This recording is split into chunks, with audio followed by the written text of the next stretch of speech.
Congressional Republicans spent last weekend huddling with President Trump at Camp David to frame their legislative agenda in 2018. But they have already placed the bets most likely to determine their fate in November's midterm election, as a series of dramatic events late last week demonstrated.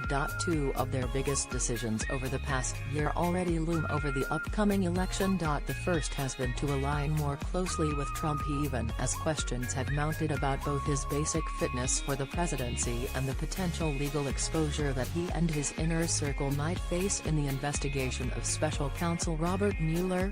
The second has been to pursue a policy agenda, on issues from taxes to health care to the environment, aimed almost entirely at the preferences of their party's conservative base, with strikingly few concessions to any voices or interests beyond their core coalition. Before November, the GOP might modulate each of these choices. But Republicans have engraved the fundamental outline of each direction so deeply over the past year that they are unlikely to be significantly altered. The decisions to increasingly lock arms with Trump and to pursue such a partisan agenda reflect the same political calculation.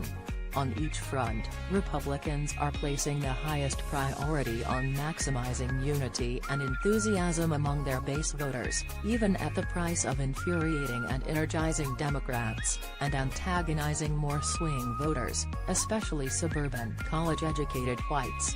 For voters anywhere on the continuum from ambivalent to alarmed about Trump, congressional Republicans are now sending a clear signal that they are far more inclined to empower than to constrain him.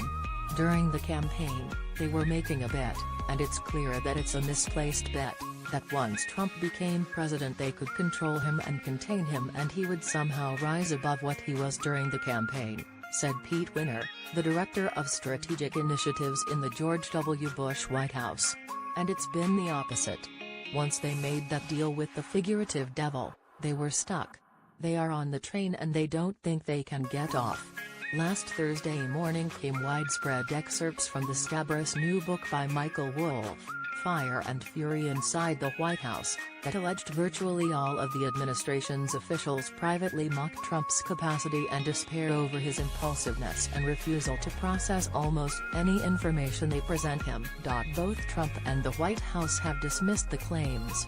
But the charges deepened when Wolff's full book was released Friday and he appeared in his first television interviews, underscored the president's greatest political vulnerability, the conclusion among many voters that he is not equipped, by judgment, temperament, values or experience, to meet the demands of his office. A few hours after Wolff's first revelations came another body blow, the report last Thursday night by the New York Times that Trump, through his White House counsel Donald McGahn, had pressured Attorney General Jeff Sessions not to recuse himself in the Russia probe.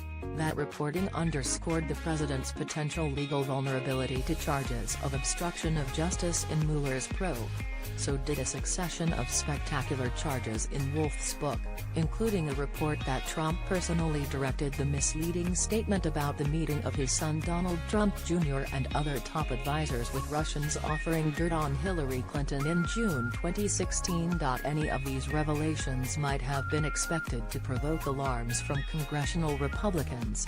But no leading Republican raised an eyebrow about the accusations in Wolff's book, and bookended around the reports of White House pressure on Sessions. House and Senate Republicans each pushed to intensify investigations not against Trump but rather the authors of the dossier that initially raised charges of Russian meddling and connections with his campaign.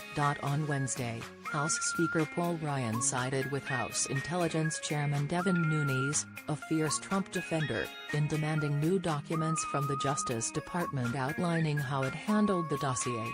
And on Friday, Republican Senators Chuck Grassley and Lindsey Graham further raised the stakes by asking the Justice Department to open a criminal investigation against Christopher Steele, the former British spy who authored the dossier. This push to shift the investigative focus from Trump to his critics followed the broader direction among congressional Republicans, who are embracing the president more unreservedly, and defending him more reflexively, than they did when he took office. "It seems to me a pretty bottomless well," said Wenner, now a senior fellow at the Conservative Ethics and Public Policy Center, and a frequent Trump critic. "If there is some line Trump can cross that can cause them to stand up to him,